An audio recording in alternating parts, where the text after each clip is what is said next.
Pag abot na ko sa balay alas 11, imbis nga matulog na ko, naay nila gubo sa akong pultahan. Bug, bug, bug, bug. Tapos pagtanaw na ko, daghan kayong polis, usa ka dosina, murag magdakop og kriminal nga armado, murag magdakop og drug lord, ilang giana sa ako ang search warrant og ilang gituklod ang pultahan og ingon sila ilang ilogo na akong cellphone, laptop og mga computer. Duha rami sa akong asawa sa akong balay. Kunya sa third floor, sa ground floor na akong mga anak. Nalisang akong duha ka anak nga babae. Ang akong amahan nga 80 anyos nahadlok. Daghan kayo sila. Wala maka uniforme, wala maka patrol. Mora og mga nakasakay lang og private cars. Dihas tungod unya gidumog ang balay namo nga mura sila nagdakop og usa ka drug lord. Unya ingon ko nga if it's a valid warrant, give me the time nga mokuha lawyer. Wala nila paabota ang lawyer, ilang gikuha akong cellphone og diha mismo sa akong atubangan, ilang gi-download ang sulod sa akong cellphone. Ang search warrant, ang akong pagsabot, kuhaon ang ebidensya og ipresenta sa korte. Aron ipakita nga tinuod bang nakasa ako og cyber libel. Apan nganong wala man sila muadto sa korte, ipakita kung unsay akong sa social media, nganong padad-an makog usa ka dosina nga dagkog ranggo nga si IDG para lang harason ko, kuhaon na akong cellphone, tuwa dito akong GCash, to akong account sa BPI, sa uban akong mga bangko. Wala ko nila hatagi og chance nga bisan maka-log off lang, maka-close lang sa akong mga open nga mga accounts.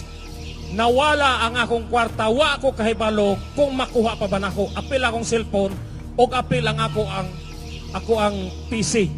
Og upat ka oras nilang gihimo sa akong atubangan, ilang ipakita nga wa ko'y mahimo.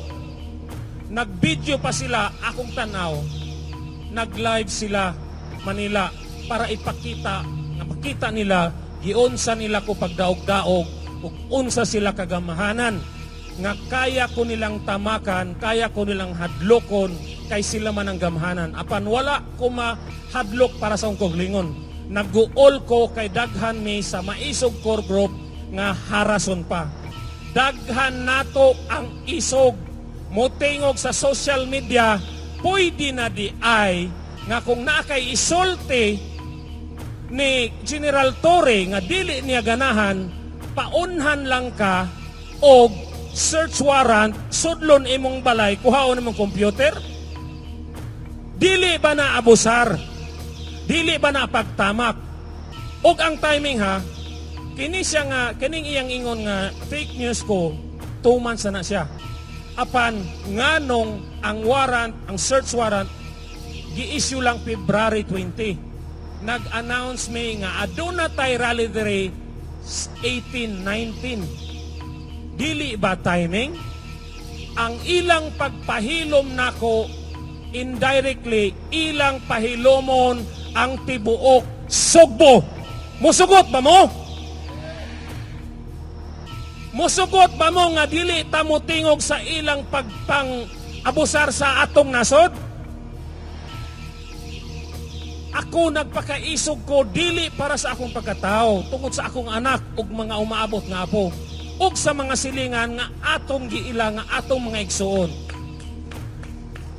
Mauna nga bisan pag wala ko'y tulog since gahapon, wala ko katulog bisag usa ka oras, ingon ko nga mutongtong gihapon ko dire, di ko magpapilde, di ko magpakita nga nahadlok ko nila. Kay ang mga taga Cebu maisog. Kung muihaw ni og Madzila ng taga Cebu, muihaw sa Tagkurakot, di ba? Yeah! Ihaw sa Tagbuaya. Muihaw Tagbuaya.